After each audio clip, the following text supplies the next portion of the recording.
इस वीडियो में हम ब्रांचेस ऑफ बायोलॉजी जोन सी है उसको कवर करेंगे कि बायोलॉजी की कितनी ब्रांचेस हैं और उनके अंदर हम क्या क्या स्टडी करते हैं, ये सब कुछ। तो स्टार्ट करते हैं। सबसे पहले है बायोलॉजी। बायोलॉजी क्या होती है? स्टडी ऑफ लिविंग ऑर्गेनिजम्स और life is called the biology. Actually bio means life और लॉजी मीन्स टू स्टडी। तो स्टडी ऑफ लाइफ और living organism is called biology. Biology को बेसिकली तीन जो कैटेगरीज हैं उसके अंदर डिवाइड किया गया। इसकी मेजर जो सी तीन ब्रांचेस हैं। First is zoology, second is botany, third is microbiology. In zoology we study the animals. Zoo का मीनिंग ही एनिमल्स है, लॉजी का मीन्स टू स्टडी, तो एनिमल की स्टडी जो सी है वो जोलॉजी कहलाती है। Botany is the study of plants and last one is the microbiology. और इस माइक्रोबायोलॉजी में हम स्टडी करते हैं माइक्रो ऑर्गेनिजम्स को, such as bacteria and protista वगैरह, ये सब वायरस को भी हम इसके अंदर स्टडी कर लेते हैं। So microbiology is the study of micro organisms. Next इसकी फर्दर ब्रांचेज हैं। सबसे पहले है साइटोलॉजी। साइटो मीन्स होता है सेल, तो सेल की स्टडी जो सी है वो साइटोलॉजी कहलाती है। अब इसके अंदर साइटोलॉजी में हम सेल की क्या चीज़ को स्टडी करते हैं? सेल की स्ट्रक्चर को स्टडी करते हैं। स्ट्रक्चर के अंदर उसकी ऑर्गेनेलीज आ जाती हैं और सेल का ओवरऑल फंक्शन और सेल ऑर्गेनेलीज के फंक्शन जो हैं वो भी हम साइटोलॉजी में डिस्कस करते हैं, स्टडी करते हैं। नेक्स्ट है histology. Hist means tissue, logy means to study. Histology is the study of tissues. अगर टिश्यूज़ का नहीं पता तो टिश्यूज़ क्या होते हैं? जब बहुत सारे सेल्स आपस में मिल जाते हैं और एक स्पेसिफिक काम कोई परफॉर्म करते हैं तो उसको हम कहते हैं वो टिश्यू बन गए, ठीक है। Group of cells that perform a specific function are is known as tissues. Next है एम्ब्रियोलॉजी। एम्ब्रियोलॉजी नाम से ही पता चल रहा है एम्ब्रियो की स्टडी है। Study of embryo formation and development is known as embryology. अब डेवलपमेंट क्या है? डेवलपमेंट एम्ब्रियो क्या चीज़ है? किसी भी और एक फर्टिलाइज्ड एग जोन सा है वो असल में एक एम्ब्रियो है और उसकी डेवलपमेंट जोन सी है, डेवलपमेंट कब तक होगी? हैचिंग या बर्थ तक उसकी डेवलपमेंट होगी एम्ब्रियोलॉजी में। हैचिंग या बर्थ के बाद जोन सी डेवलपमेंट है वो किसी और उसमें हम पढ़ते हैं ब्रांच में। इसके अंदर सिर्फ हम उसकी बर्थ तक की जो सी डेवलपमेंट है एम्ब्रियो की और उसके अंदर जो चेंजेस आ रहे हैं उसको हम इसके अंदर स्टडी करते हैं। नेक्स्ट है फिजियोलॉजी। फिजियोलॉजी नाम से ही पता चल रहा है फिजिकल कोई काम किया जा रहा है, फंक्शंस की स्टडी है। So physiology is the branch of biology which deal with the functions of organisms and their structures. Functions of their structures यानी कि ऑर्गेनिजम्स के अंदर जो स्ट्रक्चर्स पाई जाती हैं उनके फंक्शंस को स्टडी किया जाता है और ऑर्गेनिज्म का ओवरऑल जो सा फंक्शन है कि वो क्या फंक्शन परफॉर्म कर रहा है उसको हम इसके अंदर स्टडी करते हैं। फिजियोलॉजी में सिर्फ और सिर्फ हम फंक्शंस को स्टडी करते हैं। इसमें इसकी स्ट्रक्चर, किसी भी ऑर्गेनिज्म की जो स्ट्रक्चर है उसकी शेप कैसी है ये नहीं पढ़ते, ये हम मॉर्फोलॉजी में पढ़ते हैं। मॉर्फोलॉजी नाम से ही पता चला है, morph means shape and logy means to study. तो क्या है? मॉर्फोलॉजी में हम स्ट्रक्चर और फॉर्म्स जो सी हैं ऑर्गेनिजम्स की उसको डील करते हैं। So morphology is the branch of biology which deal with the structures and form of the organisms and their organs that are present in the organisms. Organisms के अंदर जो organs present होते हैं उनकी स्ट्रक्चर के बारे में भी हम इसको पढ़ते हैं और ऑर्गन्स की ओवरऑल जो स्ट्रक्चर है वो हम इसके अंदर पढ़ते हैं। अगर हम इंटरनल स्ट्रक्चर की बात कर रहे हैं कि इंटरनल से मुराद ये है कि अगर हम ये देखते हैं कि वो जो सेल है, वो जो ऑर्गेनिज्म है उसके अंदर कौन कौन से ऑर्गन्स हैं। फॉर एग्जांपल लिवर देख लेते हैं हम, तो लिवर के अंदर से कैसे सेल्स पाए जाते हैं, लिवर का काम नहीं देखेंगे, जस्ट उसकी स्ट्रक्चर देखेंगे। अगर हम इंटरनली उसकी स्ट्रक्चर को डिस्क्राइब कर रहे हैं, उसको लर्न कर रहे हैं, तो वो इंटरनल मॉर्फोलॉजी कहलाती है और इंटरनल मॉर्फोलॉजी का सेकेंड नाम है एनाटॉमी। नेक्स्ट है पैलेंटोलॉजी।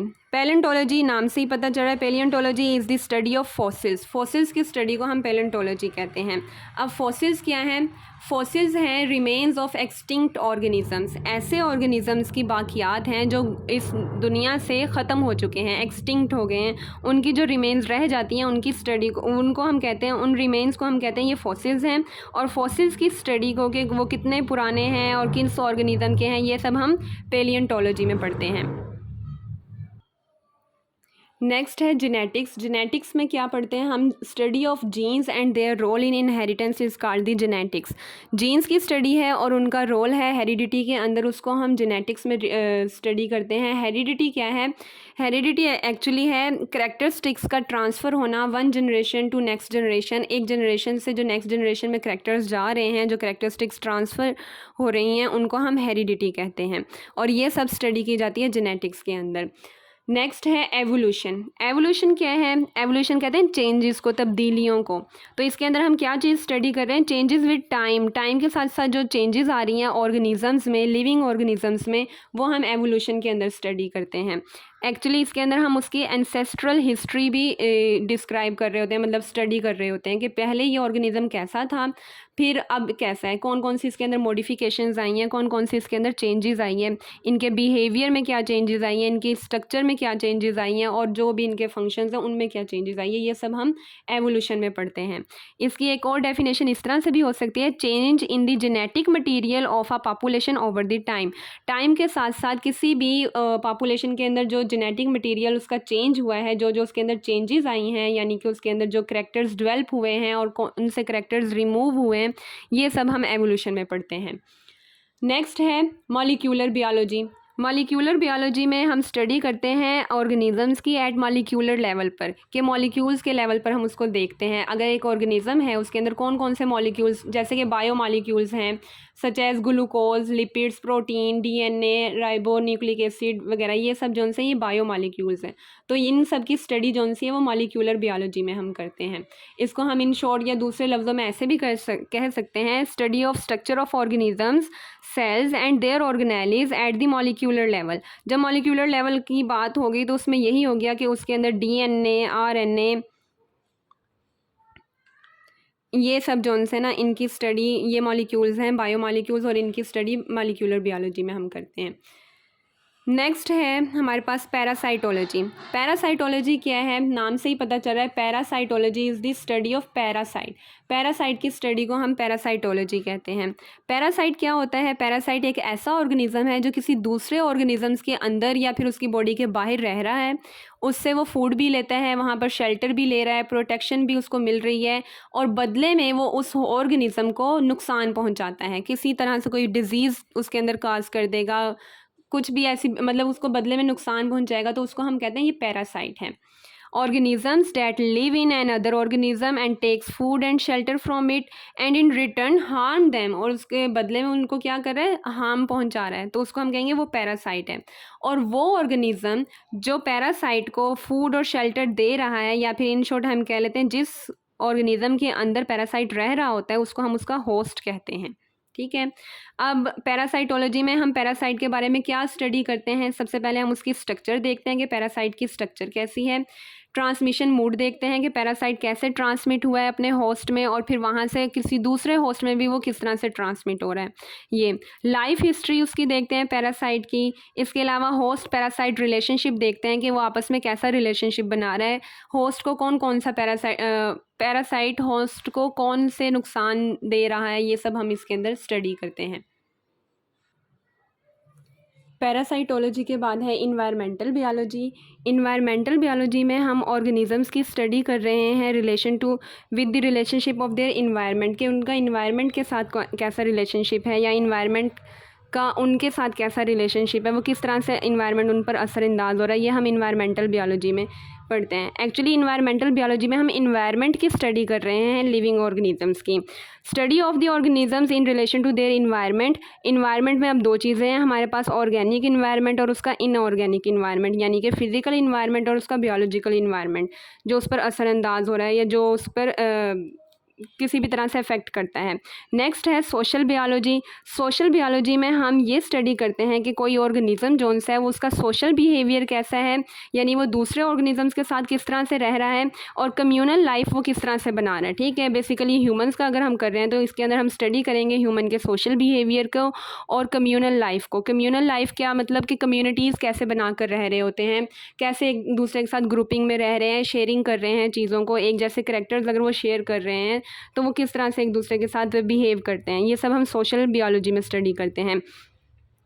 इकोलॉजी भी इन्वायरमेंट की ही एक्चुअली स्टडी है। इकोलॉजी में हम उसका इकोसिस्टम जोन सा उसको भी करते हैं, और कम्युनल जोन सी है, कम्युनिटीज़ जिस तरह से असरअंदाज हो रही है उसको भी स्टडी करते हैं।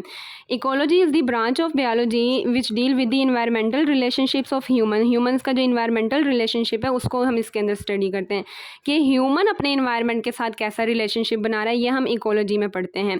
इस इकोलॉजी के अंदर हम उसकी कम्युनिटीज़, हम उसकी पॉपुलेशन और स्पीशीज़ जोन सी है उसको भी आगे से स्टडी करते हैं। नेक्स्ट है ह्यूमन बियोलॉजी। ह्यूमन बियोलॉजी क्योंकि ह्यूमन की इतनी सारी कैरेक्टरिस्टिक्स हैं, इतने सारे उसके मतलब कॉम्प्लेक्स, सबसे कॉम्प्लेक्स जोन सी है या फिर सबसे डेवलप और एडवांस जो ऑर्गेनिज्म है इस दुनिया में वो क्या है, ह्यूमन है। तो ह्यूमन बियोलॉजी में हम ह्यूमन की, मैन की जितनी भी उसकी फील्ड से रिलेटेड या जितनी भी मैन से रिलेटेड जो भी चीज़ें हैं उसको हम ह्यूमन बियोलॉजी में करते हैं। Study of man is the human biology. Next है biotechnology. Biotechnology is very advance and very famous branch of the biology. ये बहुत आजकल यूज़फुल है, हिस्ट्री वो ताकि बायोटेक्नोलॉजी की मदद से आप किस तरह से हम फैसिलिटी प्रोवाइड करते हैं ये सब हम पढ़ते हैं। बायोटेक्नोलॉजी क्या है? It is biotechnology deal with use of living organism such as micro organism जो सा उनका हम इस्तेमाल देखते हैं सिस्टम्स का या उनके जो से प्रोसेसेस है for the welfare of human Mankind की जो सी बेहतरी के लिए हम छोटे माइक्रो ऑर्गेनिजम्स को यूज़ करते हैं। फॉर एग्जांपल अगर हम इंसुलिन प्रोड्यूस कर रहे हैं बैक्टीरिया से, तो इंसुलिन जो है वो ह्यूमन की बेहतरी के लिए प्रोड्यूस किया जा रहा है, तो ये बायोटेक्नोलॉजी में इसको हम स्टडी करते हैं। ठीक है, biotechnology is the branch of biology in which we deal with the use of living organisms, micro organisms और their systems and their processes for the welfare of human kind and mankind. ठीक है, next है biochemistry. Biochemistry में क्या है, नाम से पता चल रहा है bio means living organism and chemistry means आपको पता है कि केमिकल्स का कोई ना लेना देना है इसके अंदर।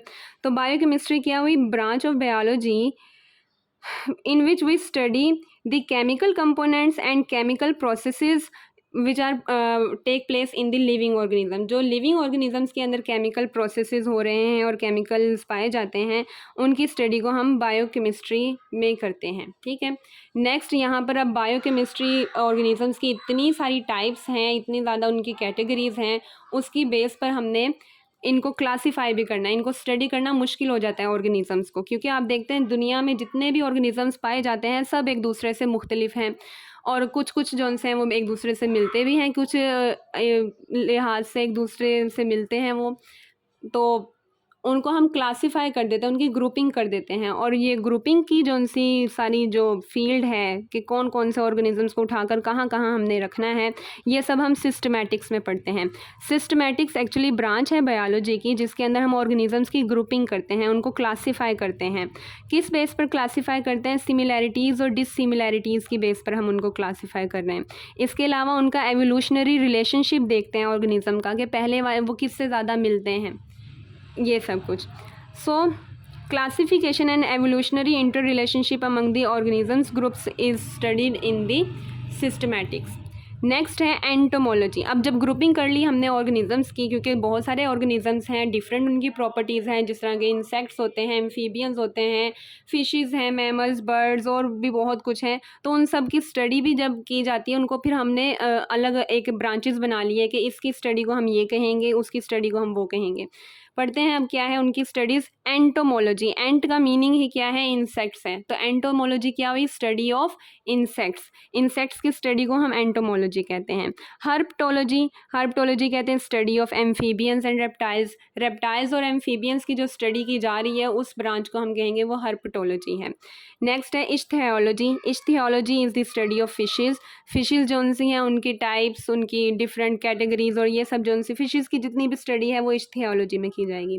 Mammalogy, mammalogy is the study of mammals. Mammals की स्टडी को हम मैमोलॉजी कहते हैं। ओमनीथोलॉजी, ओमनीथोलॉजी में हम बर्ड्स की स्टडी करते हैं। स्टडी ऑफ बर्ड्स जो सी है वो ओमनीथोलॉजी कहलाती है। नेक्स्ट है लास्ट वन हमारे पास है प्रोटोजोलॉजी। प्रोटोजोलॉजी में क्या है, स्टडी ऑफ प्रोटोजोआ। जो प्रोटोजोआज है उनकी स्टडी को हम प्रोटोजोलॉजी कहेंगे। ये सारी ब्रांचेस थी बायोलॉजी की जो हमने कवर कर ली हैं इस वीडियो में।